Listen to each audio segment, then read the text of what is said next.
and what we had here was a classic 2-on-2 cage match throwdown. We had our challengers, Midbest, coming up first, and they got a suggestion of Firefly, which they use in a montage with organic scene transitions. We saw Casey and Dave worried about catching fireflies to save them in a brownout. We saw Skydiver who wants to really live life before committing suicide the day after. We met former tennis great Michael Chang, who learned that you don't have to leave the country when you get on an airplane, and now he's a sea captain.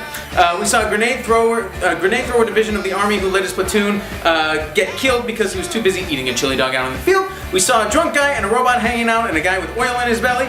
We had a combo housewarming birthday party discussion, and they ended all with John Bon Jovi and Richie Sambora's joint bar mitzvah party with a brownout callback. It was a great set by our challengers. Then we had our champions, ElizaBeck, Hasselbeth, and they got a suggestion of Tundra, which they used in a two-man musical.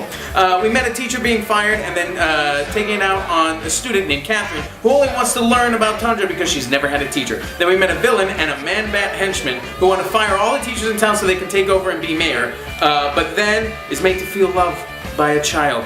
That Catherine. We met Charlotte Merriwell, a teacher from Teacherton, who's confused City Hall into letting her teach a class, and then Catherine finally became her teacher. Catherine finally got her teacher, which was her, and they ended it all with the man-bat henchman kidnapping Catherine so that the villain could finally have a baby of her own. What happened in the end? ElizaBeck Hasselbeth is your still champion, and you can see them in 2, maybe 3 weeks, depending on the schedule. You will see them back as champion for the UCB LA Cagematch. For UCB LA Cagematch, I'm Jonny Svarzabein reminding you to practice your tongue twisters, and anything can happen in a cage match.